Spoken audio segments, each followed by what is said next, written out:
गणेश जी का अंधा भक्त। सुखीपुर गांव में मोहन नाम का एक अंधा अनाथ लड़का रहता था। वह मंदिर के बाहर बैठकर भीख मांगकर गुजर बसर करता था। गांव में शंकर चाचा थे जो बचपन से मोहन की देखभाल करते थे। मोहन उन्हीं के साथ रहता था और वे उसे सुबह मंदिर के बाहर छोड़ जाते थे। रात के समय उसे अपने घर ले जाते थे। इसी तरह समय बीत रहा था। एक दिन मोहन ने शंकर चाचा से कहा, चाचा आप मेरा बोझ कब तक उठाते रहेंगे? आप बचपन से मेरी देखभाल कर रहे हैं। मैं आप पर और बोझ नहीं डालना चाहता। आप मुझे मेरे हाल पर छोड़ दीजिए। शंकर चाचा ने कहा, मैं तुझे अपना बेटा मानता हूँ और तू मुझे छोड़कर जाने की बात कर रहा है।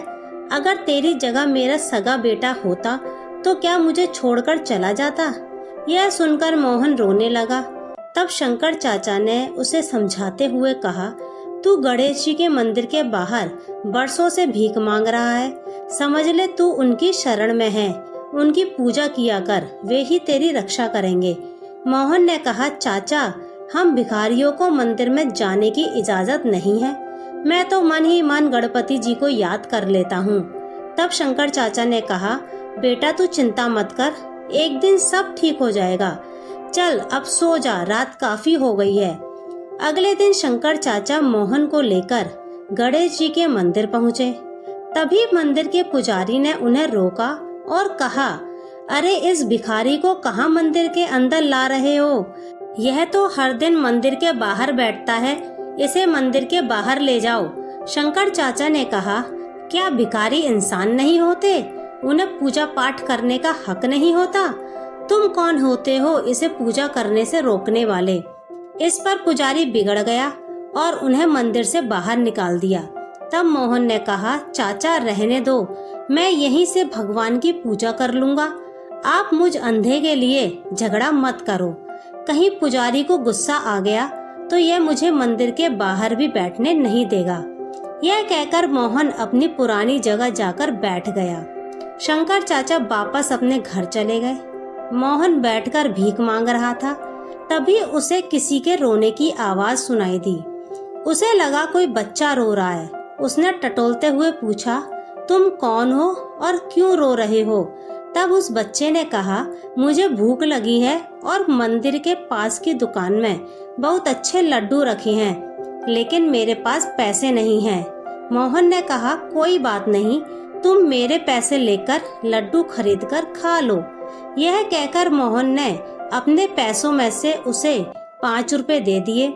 कुछ देर के बाद वह बालक मोहन के पास आया और बोला, मैं 2 लड्डू लाया हूँ, एक आप खा लो। मोहन ने कहा, नहीं, तुम दोनों लड्डू खा लो। तुम्हारा नाम क्या है? उस बालक ने कहा, मेरा नाम गगन है।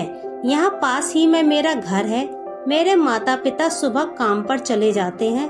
मैं मंदिर में खेलने आ जाता हूँ। यह कहकर वह बालक चला गया। अगले दिन से हर दिन वह बालक आता। मोहन उसे 5 रुपए देता और वह लड्डू खाकर चला जाता। एक दिन वह बालक आया तो उसने मोहन से कहा, तुम रोज मुझे 5 रुपए देते हो, कभी मना नहीं करते। तब मोहन ने कहा, गगन मैं गणेश जी को लड्डू का भोग लगाना चाहता हूँ, लेकिन हम भिखारियों को मंदिर के अंदर नहीं जाने देते। जब तुम लड्डू खाते हो तो मुझे ऐसा लगता है जैसे गणेश जी खुद भोग लेने मेरे पास आ गए। तुम रोज आया करो, मैं तुम्हारा इंतजार करूँगा। इसी तरह समय बीतता रहा। एक दिन गगन ने मोहन से कहा, मैं अब तुमसे मिलने और लड्डू खाने नहीं आ सकूंगा। मेरे माता पिता दूसरे गांव जा रहे हैं। यह सुनकर मोहन रोने लगा। उसने कहा, मैं तुम्हारे बगैर नहीं रह सकता। मैं देख तो नहीं सकता, लेकिन जब मैं तुम्हें 5 रुपए देता हूँ तो मुझे बालक रूपी गणेश जी लड्डू खाते दिखाई देते हैं। तुम मुझे छोड़कर मत जाना, नहीं तो मैं जिंदा नहीं रहूंगा।